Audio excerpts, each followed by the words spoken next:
We've entered the property from Needle Rock Road, and we're down in a section that's called Missouri Flats.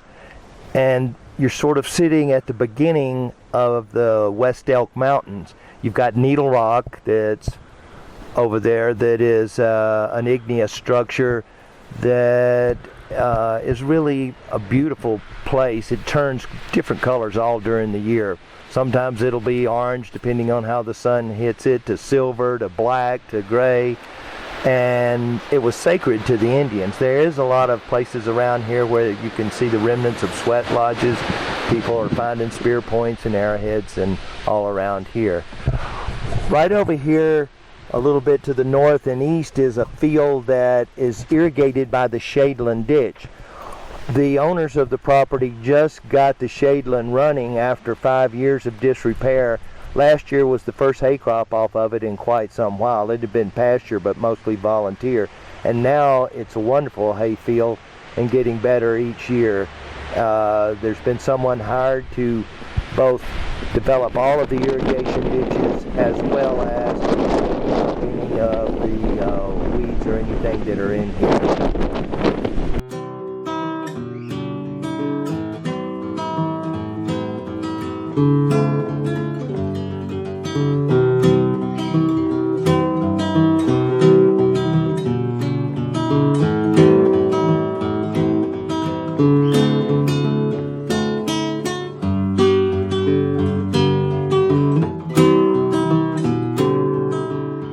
We're going to head south toward the river here, and most of the area down here is pasture and not hayfield. However, part of the development plan is putting this back into hayfield because historically it has. We're going to see some water that's running through here that is ditches that have not yet been brought under control, but we're figuring them out and we'll have them under control before long. But I'm taking you down first to the river so that you'll see how the river runs through the middle of the property. Is actually 3,300 feet of frontage on the Smith Fork of the Gunnison River, and it's on either side.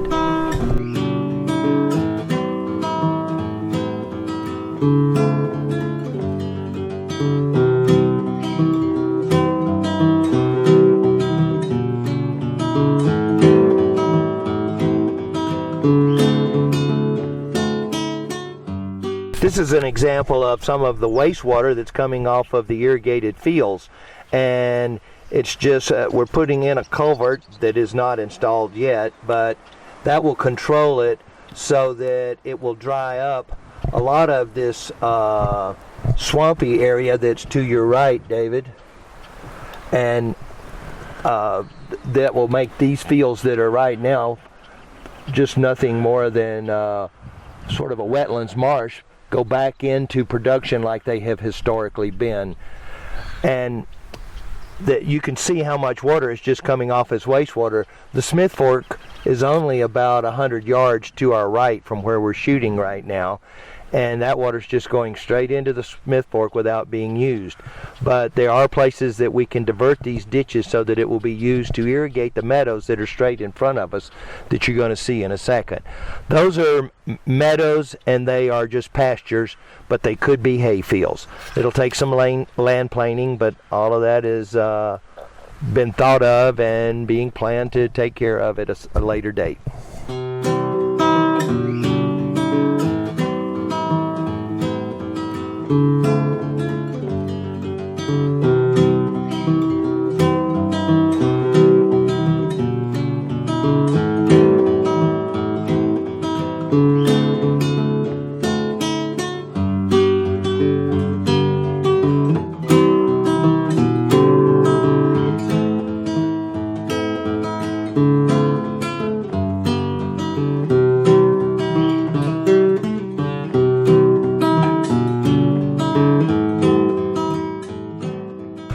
We've crossed that wastewater ditch, and now we're into one of the meadows that I really love because it's right alongside the Smith Fork, which we'll see in just a second. We've discussed whether this is a good building site or not, and while I do know that there's a good gravel base down here, The level of the Smith Fork, as we'll see in just a few minutes, is only about 2 or 3 feet below here, so I'm pretty sure that this could be in the 100-year floodplain. However, while we're down here, we're going to pan over to our north and east a little bit, and you'll see how there's a gradient change of probably 15 feet. Now that's an area that will give you all of the mountain views, and it will also be able to be close enough so that the noise of the Smith Fork, and I say noise, that's the more than a gurgling brook. It's sometimes it's a torrent, and sometimes it is just a gurgling brook. When you get to the end of the irrigation season, it's only about a foot deep, and you can wade across it. As a matter of fact, we're going to come up to a ford in just a second, and we'll take some pictures there as to how you can access the opposite side, the south side of the Smith Fork. But just wanted to point this out as a beautiful location, a nice place to put your horses, but potentially it is in the floodplain. We'll have the floodplain maps, and I'll be able to clarify that in the next few days.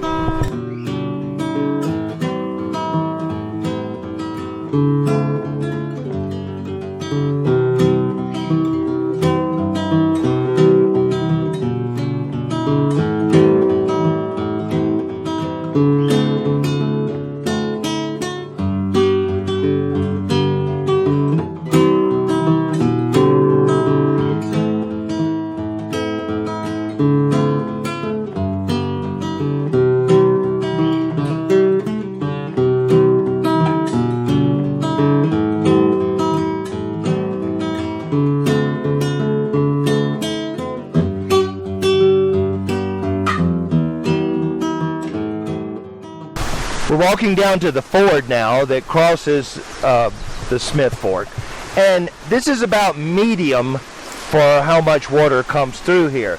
When you've got the floodplain, you can see how much mud is right here, not the floodplain, but when you've got the spring runoff, you see a whole lot of more water, probably 2 to 3 feet higher is customary for what comes down during the spring after the snow melts in the West Elk Mountains.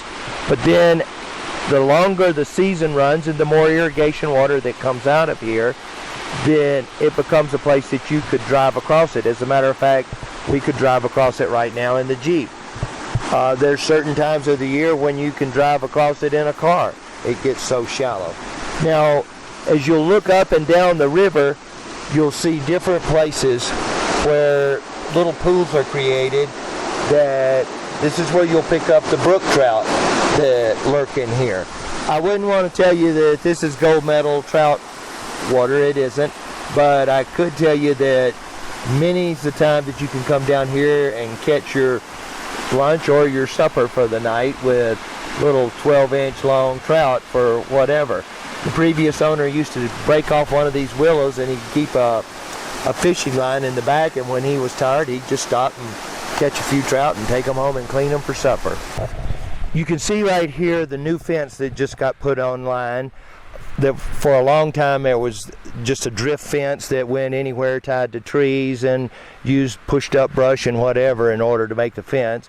But the owners put in this new 1,000 feet of fence. It's a 4-wire fence in good condition with wood stays. And then right down here where you have this angle that juts back to the east is the 5-acre piece. I think it's referred to as parcel C on the plat maps, and it's 5 acres, and it's on both sides of the Smith Fork. It goes, I think it goes 330 feet due east, and then it goes straight up this hill to a point up there where you can see what looks like a road, but that is actually the Smith Fork feeder ditch that the line crosses up there. Of course, goes 330 feet up that way too. Then where you see the difference between vegetation and non-vegetation at the crest of the hill, that's about the line of the property that goes another 3/4 of a mile to D Road. So on the other side of the Smith Fork, you have a total of 72 acres.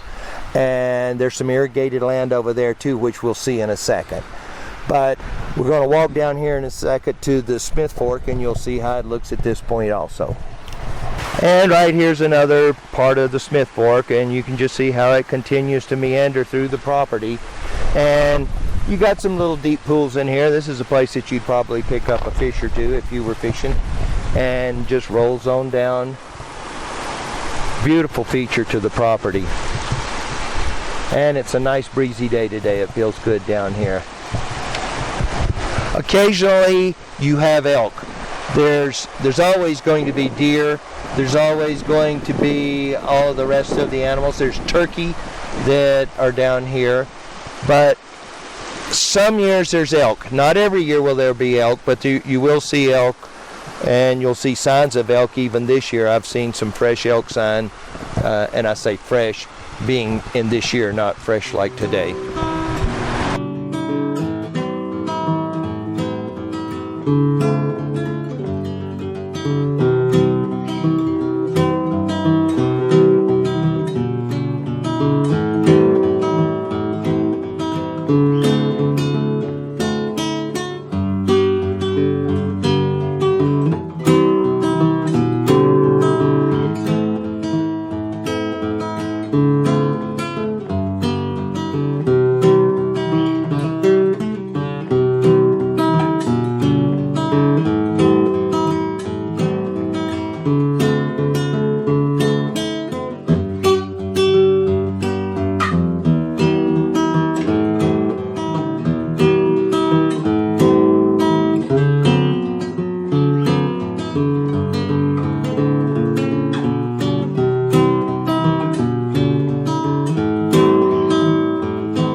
We're on an interior road right now that runs through the back of the property, and I don't mean the back, but it's parallel to Needle Rock Road, and it's what you would be taking while you're managing things that are going on the ranch.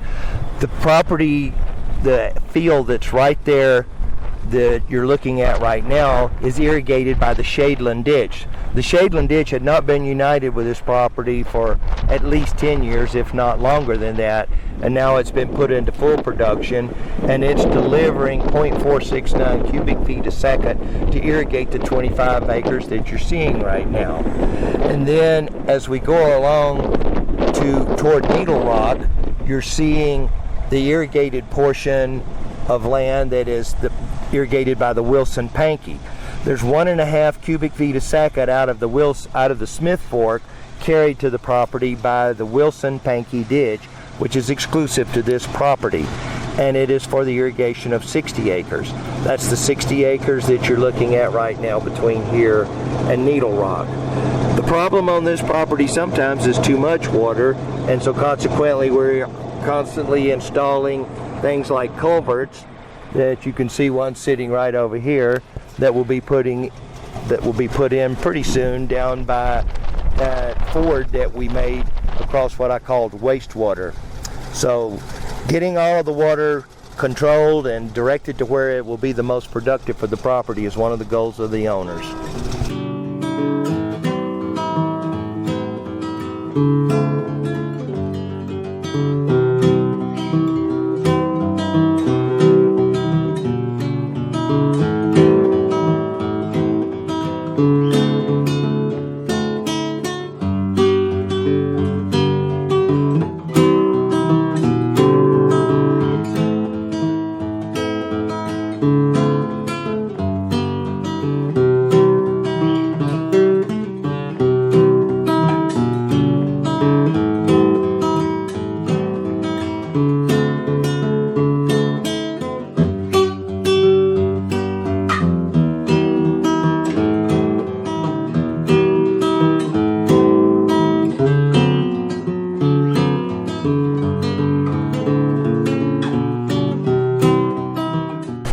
Right here where there's been gates and partial flumes that have been installed, so that the amount of deeded water that's coming through the property by way of the H.W. Deitch ditch, which is the ditch that you're seeing flowing right in front of you, can be measured by the water commissioner and go to the places that it is designated to go by approval, by the decrees.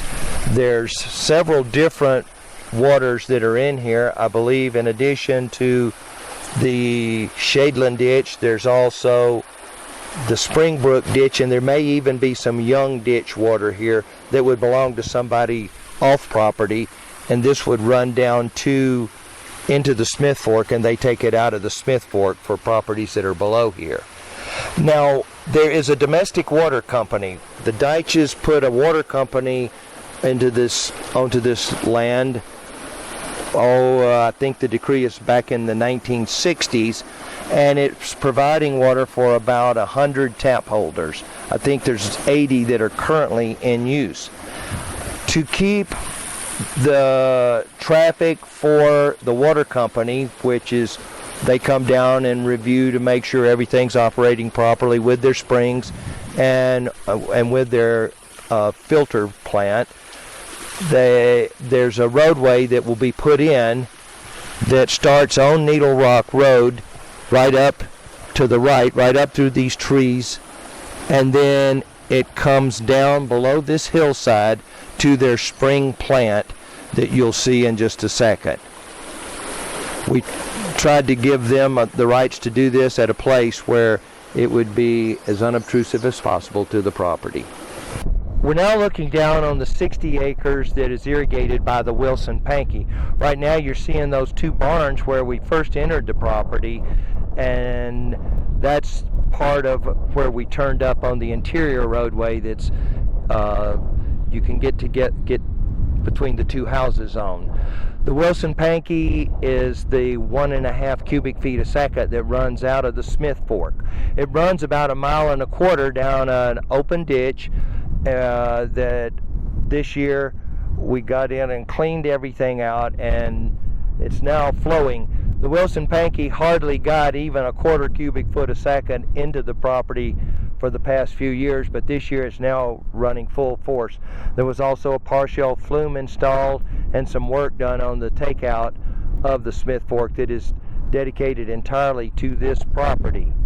The Wilson Pankey has always been the prime hayfield for this property, and this year it's starting to come back to life for the first time in quite a while. Now, as you look over here to the east, you'll see a fence, and that is the eastern boundary of the fence. Earlier on, when we were down at the 5-acre piece, that is the same fence that runs all the way from Needle Rock Road down to that point where the 5 acres is. And though it's not fenced, it does go all the way over to D Road. That eastern boundary is about 1.25 miles. Now we're going to pan back over to the pond here, and the pond is part of the Deitch Domestic Water Company. They have the right to store 1 acre-foot of water in the pond by an augmentation plan that was filed recently. And you're seeing right above the pond where the infiltration galley is for the Deitch Domestic Water Company, and it's an underground buried tank that collects the water from the springs on this hillside, and then it travels underground to the spring plant that's over here, the concrete structure that's right over there by where the car is parked. And that is where the roadway is that we were looking at earlier. The new roadway that'll come off of Needle Rock Road will come right along the base of this hill, and so that the man that takes care of the spring can come in and do whatever he needs to do with the spring. As I mentioned earlier, there are 100 taps and about 80 something that are currently in use for the Deitch Domestic Water Company. So there are water lines that are buried over, I think they're 48 inches down, that come through the property, and they head both west to handle some properties that are down close to the Crawford Reservoir, and it goes south to handle some homes that are over the hillside that you're seeing now, all the way to D Road. Those are areas that historically did not have any domestic water, so the Deitch Domestic covers that area. There are more water taps available from the Deitch Domestic Water Company at this time. I know of at least 2 and maybe more. So if there was any desire to create more home sites or something using water, the Deitch Domestic Company does have domestic water available. Now I'm going to point over to a hillside where we've discovered some springs that are right here on the south side of the Smith Fork. There's a half a cubic foot a second, which is about 200 gallons a minute, 225, that have been filed on, but it has not yet been approved. But the right was filed on for domestic and several other uses. So there could be, if you decided to build something else, you would have water from your own sources without even using the Deitch Domestic Water Company. This is where the Wilson Pankey enters the property right here. This is the full 1.5 feet that's coming out of the Smith Fork. And this is a divider right here in which about 1 foot or even more is headed down to the lower fields that are irrigated by the Wilson Pankey. And then the water that's running straight on toward the pond is the water that does the hillsides between the spring and the level fields down on the bottom. When you look to the east, you see the adjoining property that belongs to Hiram Richardson, and he is irrigated by a whole different system. He has his own irrigation ditch that provides his water. It has nothing whatsoever to do with the Wilson Pankey. But in the middle of the field, his wastewater starts migrating to the west toward this property. And earlier when we crossed over a big stream of water, I referred to it as wastewater. That's a lot of the water that is coming from the Richardson property onto this property and could be employed to irrigate the meadows that are running along beside the Smith Fork down below.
The Needle Rock ditch is also a supplier of irrigation water for this property, and you have one share.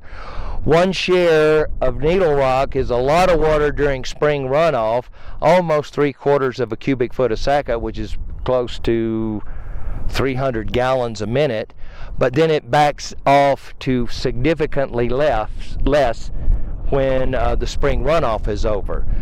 we're sitting here at the property line border between the Richardson property and the subject property, and there is an agreement right now, just a handshake agreement between the person that leases the Richardson property and the person that's taking care of the Needle Rock property to share water so that they can have more water on each property on a sharing basis based on so many days a week. Now I'm going to walk you over here and show you how much water is entering onto the Needle Rock property by and it's irrigating this, I'd call it a 5 to 7 acre field. This field that's right here looking west that takes you all the way up to the house. Nice little hay field, and this is a pretty good source of water. You can also run this water all the way down the hillside into the Wilson Pankey if you wanted to, because this fence line that we're standing on is the east boundary. And if you look off into the distance, you'll see that same barren hillside that we've been speaking of several times. This is not the new fence, but this is in line with that 1,000 feet of new fence that was put down below a while back. This fence is a little bit offline, and both sides recognize that it is and has acknowledged it to each other, so that nobody's trying to claim adverse possession or anything. It's actually in Needle Rock's favor that it's off, and the 17 feet that it's off down at the bottom is in favor of Needle Rock, or they are the encroaching partner. So.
There's a 41 acre parcel that is on the north side of Needle Rock. You're looking down at the house where we first started our journey, and this is the 41 acre piece that is surrounded on all sides by the BLM. That BLM parcel actually eventually connects to the National Forest. So in concept, you could get on your horse and ride through hundreds of thousands of acres of public land, even though I don't know if that's physically possible due to the mountains and maybe some irrigation ditches. I've never tried that, so I can't tell you for sure, but at least on the plat maps and the county maps, it shows it is all connected to the National Forest. There's the Springbrook ditch that you're seeing that's running up there that runs 0.225, which is a quarter cubic foot a second, and that is to irrigate 11 acres. Just got that water running in the past 3 weeks, and so this year the goal is to get the prairie dogs out of here. We're trying to make this not a good habitat for them. So the water, while it's running on here, the ground has not been plowed or seeded or anything, just trying to get the prairie dogs out of it. But it was neat to reunite this piece also with its irrigation water, which has been the goal, to make sure every piece that had water had that water running onto it.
This is the feeder ditch for the Crawford Reservoir. It's referred to on plat maps as the feeder ditch of the Smith Fork, and it is an easement that comes through the Needle Rock property. It's also the source of the 44 shares of Saddle Mountain water that are irrigating these fields that are here straight in front of us to the east. The Saddle Mountain water is not the best source of water. It's a lower priority. It's just come on in late May, and it will go off early. However, it does provide the carrying rights for taking Smith Fork project water, so that the 30 or 40 acres that can be irrigated on the 72 acres that are on the south side of the Smith Fork can be augmented by the call water from the 140 acre feet that this property has in the Smith Fork project. This is just a little bit of the irrigated acreage, and we're going to go on down in a second and see some more of it. We're now on the south side of the property, or on the south side of the Smith Fork, and we're looking back to the fields and pastures on the north side of the property, where most of the irrigated and improved pastures and fields are. The east boundary that we've talked about many times with that fence, you could see right as we started this video. Straight in front of us, almost due north, you see the spring and the house with the red roof.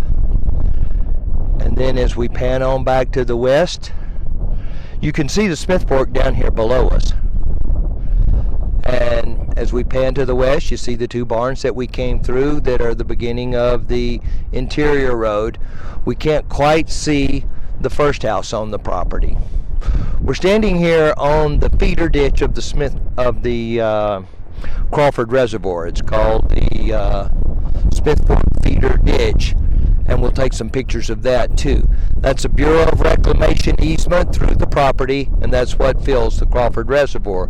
But also some of the water for this property comes off of there. The 44 shares of Saddle Mountain come off of this property at that point. Looking back at all the pastures on the north side of the Smith Fork of the Gunnison River. We're looking east on the property that's on the south side of the Smith Fork. This is the irrigated field. Off in the distance there you see the white gated pipe. This property hasn't been irrigated in many years, but we were able to unite the irrigation water from the Saddle Mountain shares to this property, and now it's been irrigated for a couple of weeks. It's going to be planted and fertilized, and all the ditches will be reworked in the coming year, but probably not this year. We waited too late to be able to get to it this year, so right now it's just being irrigated by flood through the gated pipe that you could see running along there in front of us. Real nice horse ranch straight in front of us and to the right. People like this area at a different perspective. We could have a real good view of Needle Rock, and that's why all of these million-dollar homes have been built in this area for the views of Needle Rock. The rock formation you see out there is Castle Peak, and that's called Mendicant Ridge, that's right in front of us. And then Saddle Mountain, which is the remnants of a volcano from millions of years ago, is also right in front of us. Big lake on Saddle Mountain, and that's all part of the National Forest. Never been up there, always wanted to.